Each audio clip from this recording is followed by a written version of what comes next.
Welcome to Madison City Channel's Know Your Candidates interviews, co-sponsored by the League of Women Voters of Dane County.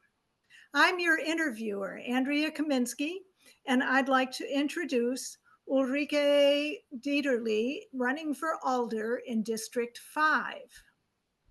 As we begin, Ulrike Dieterle, please give an opening statement about the educational, vocational, and civic experience that you have, which prepares you for this office, and why you're running for Alder.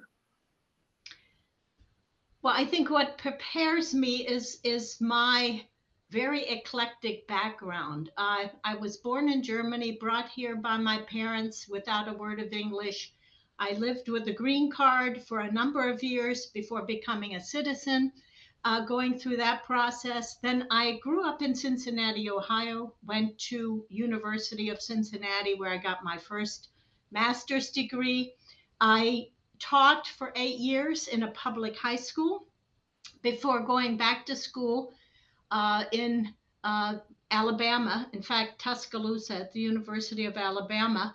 I got my library science degree and went on to various jobs, various very different jobs in the library field. I worked in business, I worked in law libraries, I worked in general academic and in medical libraries. So um, it gave me a really broad breadth of experiences, and I hope I can apply some of that to work on the council because we do have a very diverse population. I know what it's like to be an immigrant.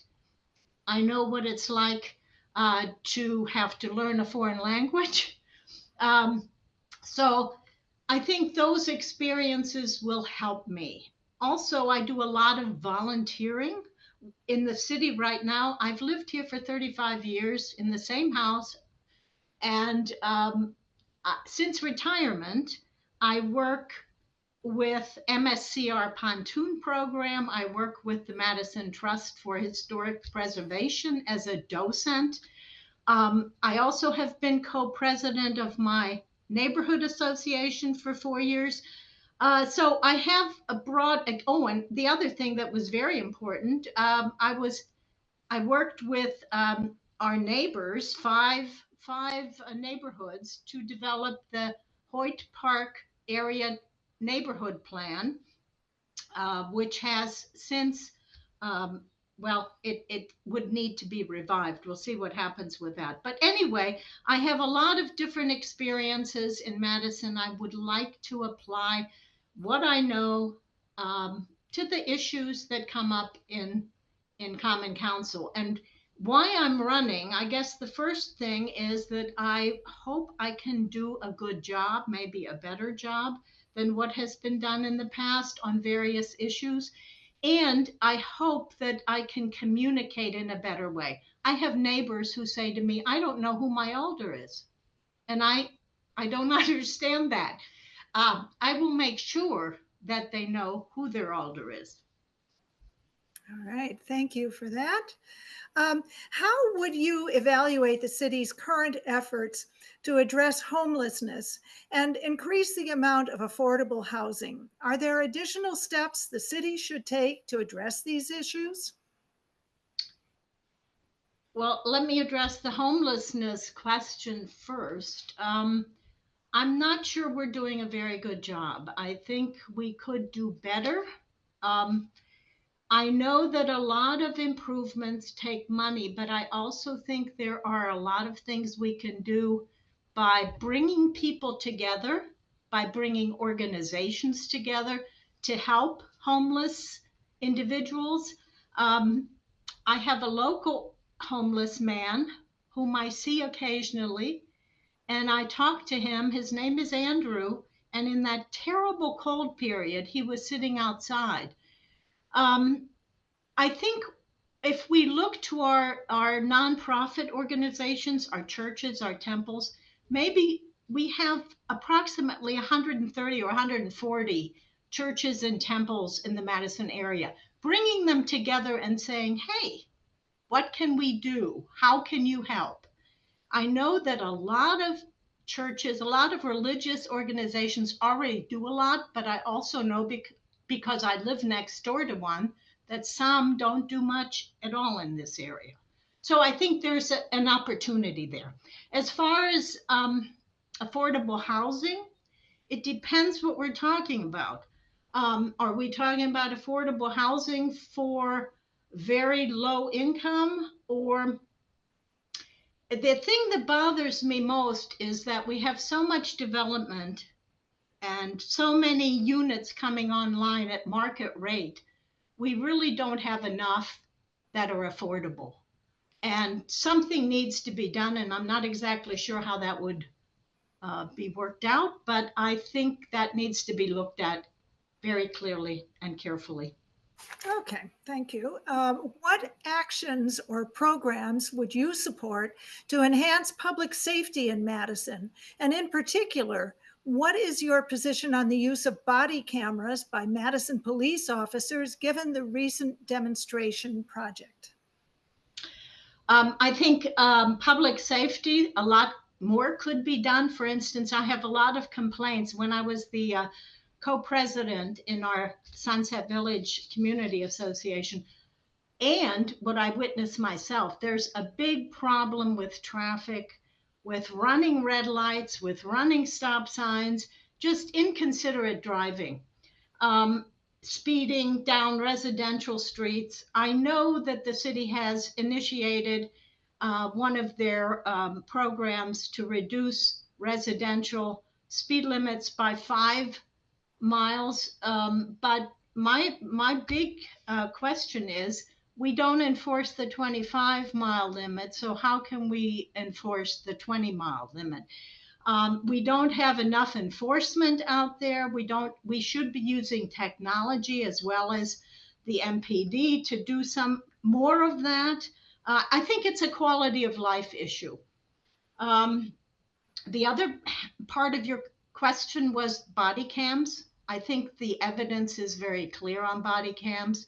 Um, our Chief Barnes, who has left us now, he was instrumental in getting that project going. And I think if you look at other cities and you really look at the evidence, body cams are necessary for transparencies. I know there's a cost, but that needs to be worked out somehow. All right. In the wake of the recent referendum to increase property taxes, what are your priorities for the city budget? Well, I think increasing the property tax hasn't solved the problem of the budget, unfortunately. I think we're going to see increased demands um, on our property taxes, and that's unfortunate. We pay some of the highest property taxes around. I remember when I moved to Madison, I was just shocked coming from Cincinnati at what my husband, who preceded me here and bought a house, was paying for taxes. And it's gone up consistently since then. I think there are other things we can do. We can look at other options of bringing in funding, like maybe a sales tax, a minimal sales tax in the city. I know Milwaukee has instituted that. I think it needs to be discussed very seriously and clearly. People are tired of having their taxes going up and up and up. So alternatives. Okay. How should Madison balance the need for development with other concerns such as traffic, historic preservation, and conservation of natural areas? Um, they should balance it more carefully than they do right now. This is one thing that I have been involved in. New developments coming online or being discussed before they come online. There seems to be a disregard for the existing neighborhood plans and the guidance that they have given the city in looking at this development process. Also, neighborhood associations and neighbors have actually been more neutralized, so they can't really give as much input as they used to. One story that I would like to relate is I was involved with the a project that came online on Speedway, Speedway, the street there, and it's an apartment building, and it was higher than the neighborhood plan suggested, and the houses to the north of that were put into the dark during the winter months. And I was rather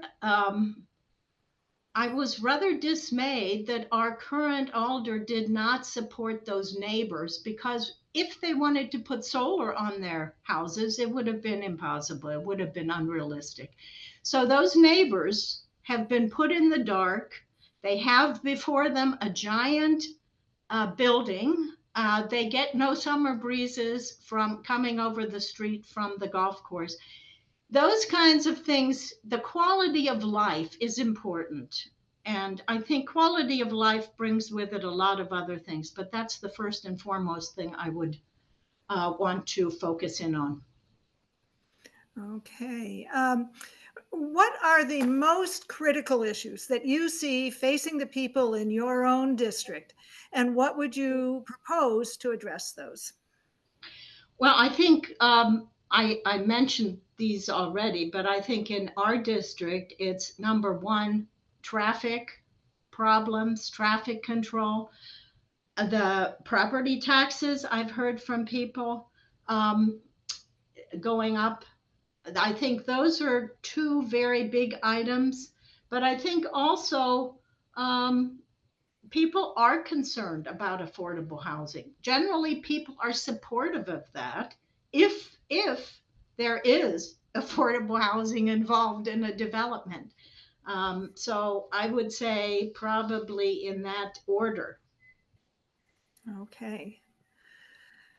What would you like to say to the viewing audience as we complete this interview? Well, I would like to say that you need to be involved. You need to be voting. Find out who your representatives have been and who they might be, and make your decision on April 1st. Um, I hope that if I were voted in as alder for District 5, I hope I will do a good job. I will plug away. And one thing I will do right away is to communicate with my constituents in District 5 so they know who I am. And I want to know it's not about me, it's really about the constituents and what they want. Thank Okay. you. Well, I want to thank Ulrike Dieterle for speaking with us and thank the viewing audience for taking the time to know your candidates. I want to remind everyone, as our candidate did, that the general election is Tuesday, April 1st. Every election is important. Please vote.